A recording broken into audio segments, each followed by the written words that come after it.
Hello friends, elevator চ্যানেলে আমি তোমাদেরকে ওয়েলকাম জানাচ্ছি।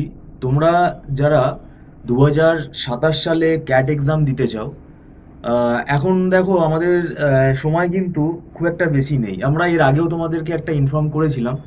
এখন দেখো আমরা 2026-এর, এটা অগাস্ট মাস আমাদের চলছে, প্রায় মিড অফ অগাস্টে আমরা এসে গেছি। তো সেদিক থেকে দেখতে গেলে কিন্তু সময় হাতে খুব কম। আর ক্যাট এক্সামের জন্য এটা আমরা বরাবরই বলে আছি, লং টার্ম প্রিপারেশন দরকার লাগে। ক্যাট কিন্তু কুইক একটা ক্র্যাশ কোর্স করে নিলে হবে না, 3 মাস 4 মাসের একটা কোর্স করে নিলে কিন্তু হবে না। এবং এটা আমরা কিন্তু স্টুডেন্টদেরকে বলেই দেই, এটা মিথ্যে বলার কোনো জায়গা নেই যে তোমাকে আমরা বলে দেবো মোটিভেট করার জন্য, অ্যাট্রাক্ট করার জন্য যে 3 মাসে হয়ে যাবে, 4 মাসে হয়ে যাবে। সেটা কিন্তু আমরা কোনো সময়ই করি না, তোমাদেরকে বরাবরই আমরা বলি যদি তোমরা অনলাইন টিউশনে আগ্রহী থাকো তাহলে এখানে কিন্তু আমাদের লং টার্ম বেসিসেই প্রিপারেশান নিতে হয়। এখন দেখতে হবে তোমরা কতটা লেটে আসছো। বেশি লেট করে আসলে কিন্তু এক্ষেত্রে আমরা স্টুডেন্টকে নিতে পারি না, সেটা আমরা একদম ডিরেক্টলি বলেই দিই, কারণ সেটা কোনো লাভ হবে না। কেননা দেখো, ক্যাটের সিলেবাসটা খুব বড়, বিশাল বড় সিলেবাস। এই সিলেবাসটা, এর যে টপিকগুলো আছে এগুলো শিখতে অনেক সময় লাগে। আর একটা বিষয় হচ্ছে এখানে, মানে একটা ম্যাথামেটিক্সের রোল খুব প্লে করে, যে ম্যাথামেটিক্যাল যে কনসেপ্ট সেগুলো খুব বেশি দরকার। এবং ডিফারেন্ট ব্যাকগ্রাউন্ড থেকে যেহেতু স্টুডেন্ট আসছে, আর্টস থেকে আসছে, কমার্স থেকে আসছে, তো সায়েন্স থেকেও আসছে, তো অনেকে বিটেক করে আসছে, তাদের হয়তো কিছুটা ম্যাথামেটিক্সের ওপর দখল থাকে। কিন্তু এই ম্যাথামেটিক্যাল কনসেপ্টটা এখানে খুব দরকার, এবং সেগুলোর ভ্যারাইটিস মানে টপিক আছে তার উপরে, সেগুলো এখানে কিন্তু আমাদেরকে শিখতে হয় হাতে ধরে। আমাদের এখানে বেসিক যে রুলটা সেটা হচ্ছে আমরা এখানে কনসেপ্ট বেসিসে পড়াই। কোনো রকম প্রিন্টেড স্টাডি মেটেরিয়াল আমাদের এখানে দেওয়া হয় না। দেখো, একটা স্টাডি মেটেরিয়াল দিয়ে দিলে সেটা লিমিটেড হয়ে যাচ্ছে, কারণ ক্যাটের সিলেবাসটা এতটাই বড় এবং প্রত্যেকটা চ্যাপ্টার বা টপিকের ওপর different different varieties of problem আছে, ডিফারেন্ট ভ্যারিয়েশনস আছে। তো এই এত ভেরিয়েশনস একটা প্রিন্টেড স্টাডি মেটেরিয়ালের মধ্যে তো দেওয়া যাবে না। এবং সেই স্টাডি মেটেরিয়ালের সলিউশনগুলো তুমি করে চলে গেলে তাহলেই তোমার ক্যাটের মতন একটা এত টাফ এক্সাম, তো সেটা কিন্তু ক্র্যাক করা খুব ডিফিকাল্ট হয়ে যাবে। আর একটা বিষয়, ক্যাটে কিন্তু অ্যাভারেজ স্কোর করে কোনো লাভ হয় না। তোমাকে ক্যাটে কিন্তু খুব ভালো লেভেলে স্কোর করলে তবেই তুমি একটা ভালো কলেজে, একটা রেপুটেড কলেজে কিন্তু তুমি চান্স পাবে। এবং ক্যাট এক্সাম একটা কম্পিটিটিভ এক্সাম, যেহেতু যে কোনো কম্পিটিটিভ এক্সামেরই হচ্ছে মেন যে তোমার আহ, কি বলবো, মোটো, সেটা হবে তোমাকে এক্সাম দিতে হবে। মানে বাড়িতে পরীক্ষা তো তোমাকে নিজেকে দিতেই হবে। এবং আমরাই যারা এখানে পড়াই, আমরা কিন্তু এখানে রেগুলার বেসিসে ক্লাস টেস্ট নেই। পরীক্ষা না দিলে কিন্তু কম্পিটিটিভ এক্সামে তোমার কতটা প্রোগ্রেস হচ্ছে তুমি বুঝতে পারবে না, এবং টিচারও বুঝতে পারবে না। তো সেটা এখানে আমরা করাই। আমরা যেটা করি, যেটা বললাম, যে কতগুলো, মানে এখানে যাই টপিক আমরা করাই না কেন সেগুলো আগে আমরা কনসেপ্ট বেসিসে পড়ি। কনসেপ্ট ক্লিয়ার হওয়ার পর আমরা প্র্যাকটিস সেশন কন্ডাক্ট করি। এবং ডিফারেন্ট ডিফারেন্ট ভ্যারিয়েশনস, যেগুলো যত প্রবলেম আছে সেই সমস্ত ভ্যারিয়েশনই আমরা করাই।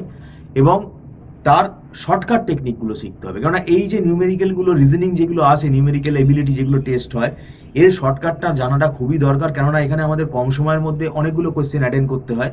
তো সেই কারণে কি হয়, এখানে এই শর্টকাট যদি তুমি টেকনিকগুলো না জানো তাহলে এগুলো কিন্তু তুমি অ্যাটেন্ড করতে পারবে না। মানে সঠিক, মানে কম সময়ের মধ্যে যদি তুমি এটা সলভ করতে না পারো তাহলে কিন্তু ডিফিকাল্ট হয়ে যাবে, এটা তুমি কমপ্লিট করতে পারবে না।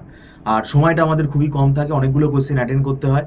নেগেটিভ মার্কিংটাকে অ্যাভয়েড করতে হবে, এবং কতগুলো কোয়েশ্চেন অ্যাটেন্ড করলে তোমার কীরকম স্কোর আসতে পারে, কোন টপিকগুলো স্কোরিং টপিক, এগুলো কিন্তু সবই আমাদের শেখানো হয়। তো ওই রকম কতগুলো স্টাডি মেটেরিয়াল এখানে দেওয়া হয় না, এটা একটা রুল আমাদের এখানে। এবং প্রথম থেকে আমরা এখানে পুরো চ্যাপ্টার ওয়াইজ পুরো ধরে কনসেপ্ট ক্লিয়ার করে পড়াই, এবং ভ্যারাইটিস যে প্রবলেমগুলো আছে সেগুলো সবই কিন্তু আমরা এখানে সলভ করাই। আর সময়টাও ব্যাপার আছে, কত দেরিতে তুমি আসছো, কারণ বেশি দেরি করে আসলে কিন্তু বেশি আমরা এটা প্র্যাকটিস করাতে পারবো না। আর একটা বিষয় হলো, তোমাদের এখানে একটা ফ্লেক্সিবিলিটি আছে আমাদের ইনস্টিটিউটে, সেটা হচ্ছে আমাদের মান্থলি ফিস সিস্টেমের বেসিসে আমরা পড়াই।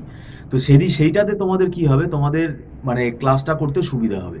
কারণ দেখো, কোনো লামসাম টাকা যেহেতু আমরা চার্জ করছি না, তো সেক্ষেত্রে তোমাদের ক্লাসটা এখানে তোমরা ইজিলি করতে পারবে, তোমাদের দিক থেকে একটা ফ্লেক্সিবিলিটি থাকছে। আর এই ক্লাসটা যেহেতু আমাদের এখানে অনলাইনে হয়, তো তোমরা রিমোট এরিয়া থেকে করতে পারবে, এবং একটা ফ্লেক্সিবল যে কোনো টাইমে তোমরা করতে পারবে।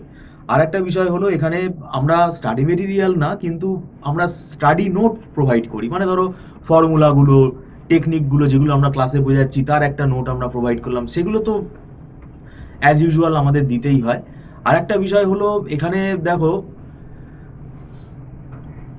নেগেটিভ মার্কিংটা, এটা ওই যে বললাম, পরীক্ষা দিতে দিতে এটা কিন্তু মানে রপ্ত হবে। কেননা নেগেটিভ মার্কিং আন্দাজে করতে গেলেই কিন্তু ভুল হওয়ার চান্স অনেক বেশি থাকে। আর এখানে একটা দেখো, ভালো রেপুটেড কলেজে যদি চান্স পাওয়া যায় তাহলে সেক্ষেত্রে কিন্তু একটা মানে কেরিয়ারের দিক থেকেও তোমাদের ভালো প্রসপেক্ট থাকবে। আর আরেকটা বিষয় হচ্ছে যে এখানে ক্যাট এক্সামের যে মানে সিলেবাসটা বা এর যে কমপ্লেক্সিটিটা, এটা কিন্তু অনেকের মধ্যেই ধারণা নেই। স্টুডেন্ট বলো, গার্জিয়ান বলো, অনেকের মধ্যেই ধারণা নেই। এই এক্সামটাকে অনেকেই ক্যাজুয়ালভাবে নেয়। তো সেটা কিন্তু তোমাদের মাথায় রাখতে হবে। খুব যদি দেরি হয়ে যায় তাহলে আমি বলবো তোমাদের কিন্তু একটু সময় নিয়ে প্রিপারেশান নিয়ে নেক্সট ইয়ারেই দেওয়া ভালো। মানে যদি খুব তুমি দেরি করে ফেলো তো 3 মাস আগে 4 মাস আগে প্রিপারেশান, এটা দেখো আমাদের মতে তো হয় না, এটা আমরা বলে থাকি। এখন কে কতটা মেরিটোরিয়াস, কার কতটা আইকিউ লেভেল, সেটাও তো একটা ডিপেন্ড করে। তো সেক্ষেত্রে সব মিলিয়ে আমরা যেটা বলতে পারি যে এখন আমাদের নতুন ব্যাচ শুরু হচ্ছে, আমাদের ক্লাস চলছে, তোমরা এখন জয়েন করতে পারো। খুব বেশি দেরি হলে সেক্ষেত্রে সেটা মেকআপ করা খুব ডিফিকাল্ট হয়ে যায়। তাই আবারও বলছি যে যদি তোমরা আগ্রহী থাকো অনলাইন ক্যাটের যে টিউশন 2027 তোমরা যদি পরীক্ষাটা দাও তাহলে তোমরা জয়েন করতে পারো। তাহলে তোমাদের একটা সুবিধা হবে যে তোমাদের গ্র্যাজুয়েশনের যদি পড়া থাকে সেটার উপর চাপ কমবে। দেখো আগে আগে যদি প্রিপারেশনটা নেওয়া থাকে তাহলে এটা তোমাদের যে সাবজেক্ট তোমরা পড়ছো গ্র্যাজুয়েশনের পড়া তার উপরেও কিন্তু প্রেশারটা কম পড়বে এবং স্মুথলি তোমরা সিলেবাসটাকে কমপ্লিট করতে পারবে। Thank you so much.